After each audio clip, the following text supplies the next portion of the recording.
Hello everyone, this is Kikoto Mani from Team Get Wrecked Robotics, as well as a member of Team WPI. In this video, I'll be going over how Juxtaposition did at the April 2025 NHRL competition. For those who don't know, Juxtaposition is my newest beetle weight.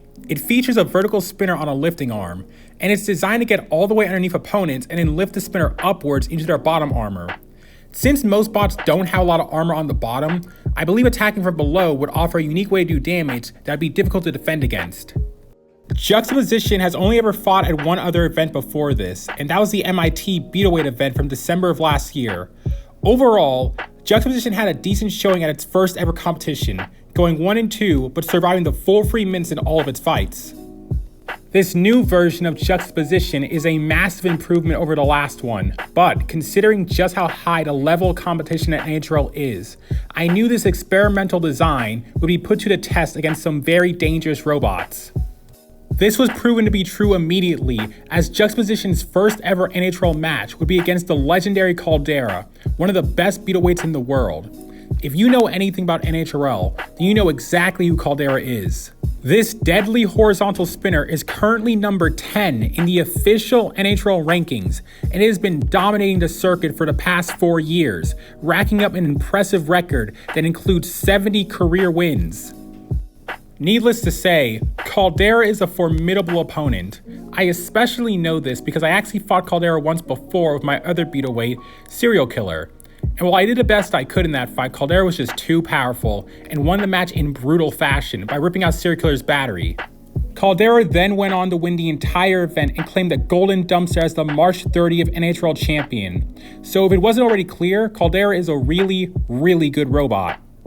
In preparation for this fight, I would be switching to my anti-horizontal configuration, which features a large titanium wedge. Will this be enough to protect Juxtaposition against one of the best beetleweight horizontals ever built? Only one way to find out. Let's get into the fight.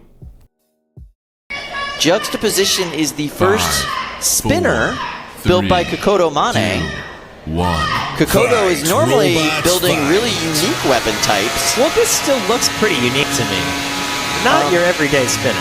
No, it's a different kind of spinner. I think that the strategy with it is very different, especially going up against a horizontal robot. But the idea is it is a lifter spinner machine. It does both. And it is equally a lifter and a spinner. There it is. You can see the lifter module on the spinner there. Kikoto is a really smart engineer from WPI, really nice guy. And a really good friend to Brian Boxall, the son of Glenn Boxall. Pieces are flying around the arena here. And Juxtaposition, is it, how much articulation is in this weapon system here? I want to see. A fair amount. It went up a full 90 degrees. Yeah. See? That's fun. That is fun. So instead of an overcutter, like an overhead spinner, it's an under. Yeah, like you get them up on the wedge and then you lift the spinner up into their undercarriage. It's very smart. A unique take for sure. But that's what Kikoto does. He's the first guy to make a drill bot work effectively at this competition. Tremendous fight drilling through a battery. He's come up with a concept called an overhead attack fire bot called Kill It With Fire, which is amazing. And he has successfully turned a cereal box into a winning robot. He likes to make it difficult for himself, but that's the fun sometimes. You can hear the weapon on Caldera is not up to speed. That is. It's still spinning, but it's not spinning. There it stopped. The tricky thing with trying to come up under someone is that you're going to lift them up. One of the great benefits of overhead spinners that come down from the top is if they get a fork under you and they come down from the top, that weapon is putting all of its energy into you. It's just pushing you, into themselves, into the ground. But here, as it comes up underneath, you're only going to have the weight of the robot holding down, and that's going to be one of the things they'll have to overcome with that under-hitting weapon. But it seems like they've done something here. I don't know if it was the wedge or the weapon, but you know, Caldera no longer working at all, weapon-wise. Although, there we go. Juxtaposition, A little bit of spin on that weapon. and, you know, that will make a big difference going into the judge's decision if they're able to show that operation at the end of the fight. And it does look like the weapon is down on Juxtaposition as well. Nothing working at all for the spinner. Nothing, barely working on the lifter. So we got to get some functionality tests. The lifter is working, but no spin on the weapon. And then we see Caldera. You get a little spin on the weapon, but no power behind it. No speed. Yeah. Sucks. Ladies and gentlemen, I have a bit of an upset to report. We have a judge's decision for an earlier matchup. That's right. High-ranking bot Caldera loses to the brand new Kokoto Mane offering Juxtaposition, who will move up into the cusp round. And Glenn Boxall, one of the top-notch competitors at this event, probably one of the highest-ranked 3-pounders at this event, goes down to the redemption round. They are one loss away from going home. That's I mean, a shocker. You had to think going into the fight Caldera was going to take that, but when you have a good wedge, that's sometimes all it needs to take on a top-end horizontal, and Caldera unable to overcome the control of Juxtaposition in that fight. I simply cannot believe it, but Juxtaposition has somehow managed to win its first ever NHRL fight by defeating the legendary Caldera. No doubt, the biggest thing that helped me win this fight was the titanium wedge, which was able to absorb and deflect several massive shots from Caldera. I made sure to keep that wedge pointing towards Caldera at all times, and overall, I did a good job of showing both aggression and control. Something you probably noticed was how after the first minute of the match, Caldera started to have issues spinning up its weapon blade. Apparently, what happened is at one point, Caldera ripped out a small piece of TPU from Juxtaposition, and that piece got stuck in its weapon hub, which made it difficult to properly spin up the horizontal spinner. With Caldera's weapon not at 100%, things were looking pretty good for Juxtaposition. However, in the last 15 seconds of the fight, the bot had issues moving because its battery was almost dead because of me spinning the weapon for too long. Luckily, there was not enough time for Juxtaposition to get counted out, but this very easily could have cost me the fight.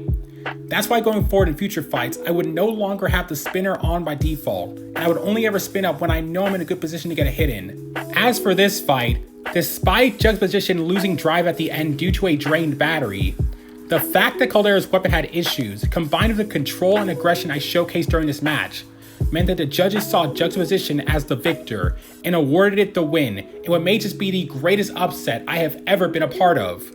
Juxtaposition's second qualifying fight would be against a 2-wheel drive vertical spinner from MIT named Underdawg. For this match, I would be switching back to my normal configuration, which features large AR500 forks that are specifically designed to counter vertical spinners. Will they work as intended? Let's find out now. 4, 3, 2, 1, fight!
Go at 6S. If you can keep getting them to spin up like that, you can drain battery quickly.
comes bread for an instinct.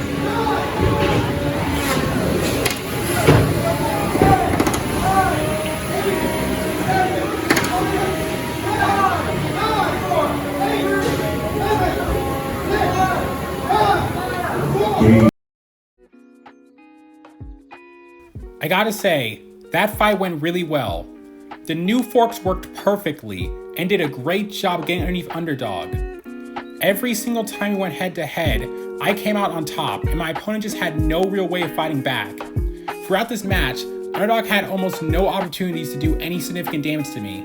Speaking of damage, I was able to get some nice cuts on Underdawg's TPU wedgelets, but more importantly, towards the end of the match, I was able to get a good attack on the bottom of Underdawg, and I just sliced right into their bottom armor, which is exactly what the bot was designed to do. In the end, Juxtaposition was able to be a good control bot and just dominate the entire match, allowing it to get its second win of the event and automatically qualify for the single elimination bracket at 2-0. My first fight in the bracket would be in the round of 32 against a fellow WPI bot named Impulse. Impulse is one of the newest bots to come out of the WPI Combat Robotics Club, and I'm great friends with the builder. Impulse is a two-wheel drive vertical spinner that features a very destructive egg beater as its weapon. For this match, the strategy would be to feed my forks directly into Impulse's weapon in order to absorb the hits, which would hopefully allow me to control him without taking too much damage. With all that out of the way, let's get into the fight.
This was honestly another really good performance for Juxtaposition. This fight went pretty much according to plan, as I was able to successfully feed my large forks into Impulse's weapon multiple times, which allowed me to win almost every exchange. I made sure to be as aggressive as possible and just keep applying pressure to Impulse. I got underneath him a few times, which allowed me to get some good attacks in. I was actually surprised by the amount of damage Juxtaposition was able to do. For starters, I was able to just cut right into Impulse's side guards, which were made from polypropylene plastic. I was impressed by how well the weapon blade was able to slice right into that material. The builder was even nice enough to give me the side guard I cut in half as a trophy. Also, to prepare for this match, Impulse had some extra spring steel attached to the bottom of the robot in order to defend it from Juxtaposition's uppercutting attack.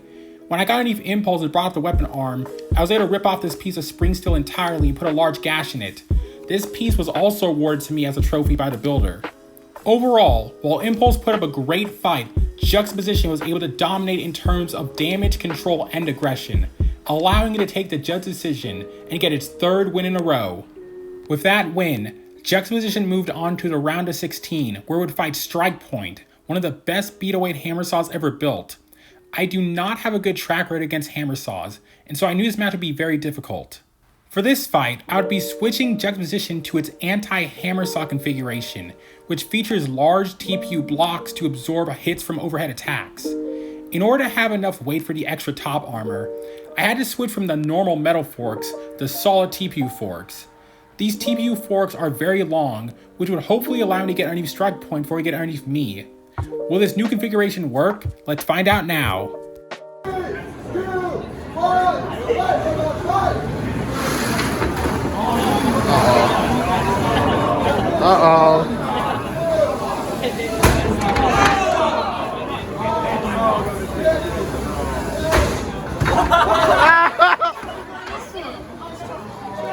No, Kikoto!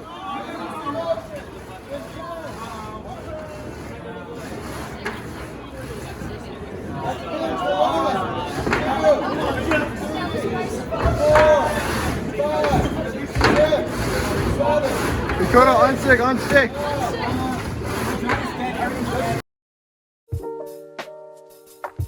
Well, that was a pretty unfortunate way for things to end.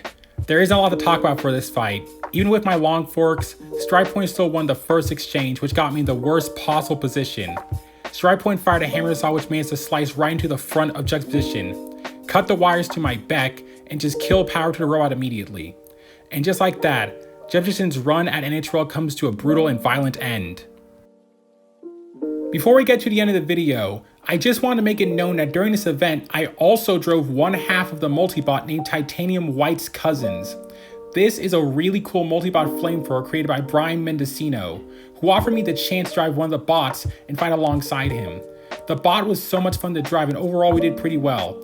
I will have links to those fights in the description of this video, so be sure to check them out. And that marks the end of this event report. Honestly, despite the disappointing loss to Strikepoint at the end, I would say Juxtaposition did amazingly well. The robot was a very experimental design, which I wasn't entirely sure would actually work. So, the fact that it's first ever NHRL, Juxtaposition managed to end up in the top 16 at 3-1, with one of those wins being against Caldera, is just incredible to me. I really feel like this new bot has a bright future. As always, thank you so much for watching, and I hope you all have a wonderful day.